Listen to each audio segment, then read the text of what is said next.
If you've ever wandered through the snowy forests of Ambrino, you might have stumbled upon a quiet place, almost forgotten place, the Wapiti Indian Reservation. Most players ride past it without a second thought, but this small settlement is full of subtle stories and history that only reveals themselves if you slow down and really look.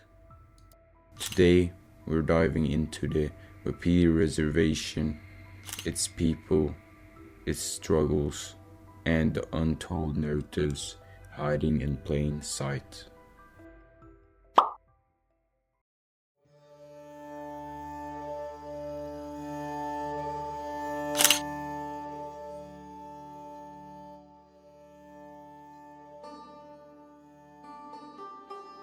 The first thing you'll notice about Wapiti is how different it feels from other locations. There's no hustle like in Valentine, no market chatter, no lawmen patrolling. It's quiet, almost too quiet. Horses tied to posts, children playing by the river, elders sitting by fires. Rockstar designed this place so you feel isolated. It's not just a camp. It's a snapshot of a community trying to survive on the fringes of a changing world.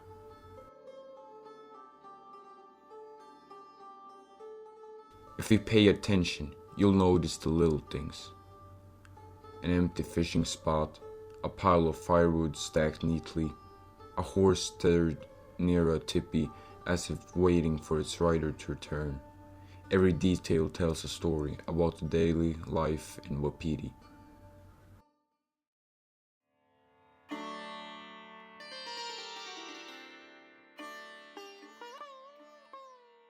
Wapiti mirrors the real-world struggles of Native American tribes in the late 1800s.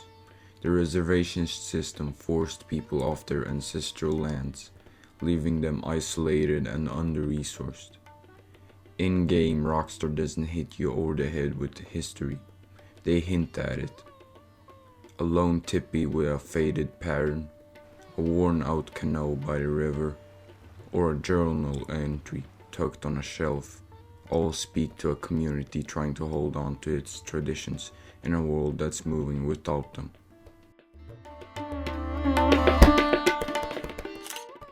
The environment itself tells a story. The surrounding mountains aren't just scenery, they act as a natural barrier, a symbol of both protection and isolation. Wapiti is a place where the past lingers in every tree, every rock, every frozen stream.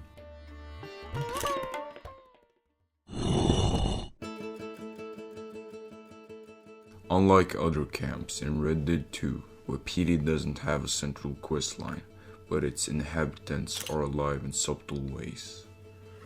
Watch the hunters as they return from the forests.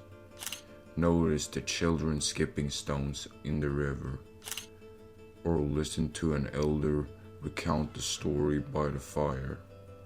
These moments aren't just ambience, they are little windows into a culture trying to persist. And then there are the objects.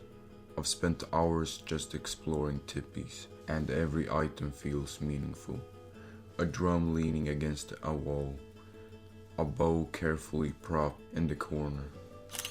They hint at rituals and traditions, even if the game never explicitly explains them.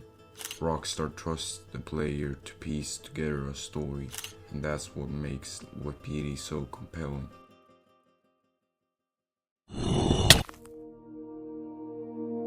Wapiti is more than a camp. It's a lesson in subtle storytelling. There's no dramatic showdown here, no high-stakes action. Instead, the game conveys its message through atmosphere, layout, and NPC behavior.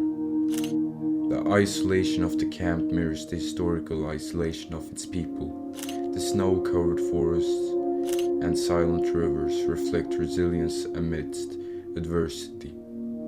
And the small daily rituals of the inhabitants, feeding horses, chopping wood, fishing, remind you that life goes on, even when the world has moved on.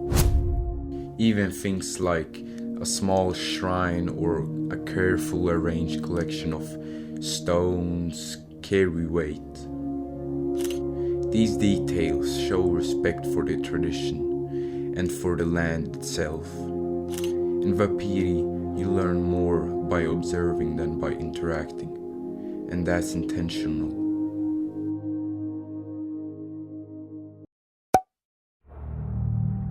As someone who spent hours exploring Wapiti, the best way to experience it is slowly. Don't rush, listen to conversations, watch the routines, take notes of items left behind. You start noticing patterns, like how children never wander far from the river, or how the hunters always check the tree line before entering the camp. These small details makes Wapiti feel alive, like it exists outside of your gameplay. The reward isn't loot or a story mission, it's immersion. Wapiti teaches you patience, observation, and respect for the quiet stories hidden in the world around you.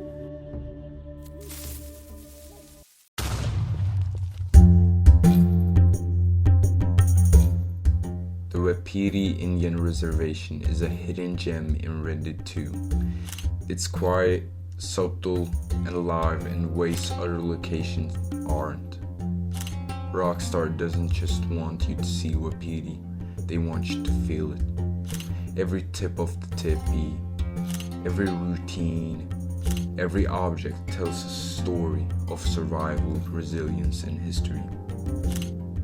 So next time you pass through Ambrino, slow down, explore Wapiti, listen, observe. There's a depth here that rewards those willing to pay attention. And it's a perfect reminder that in Red Dead 2, the world itself is one of the most compelling storytellers.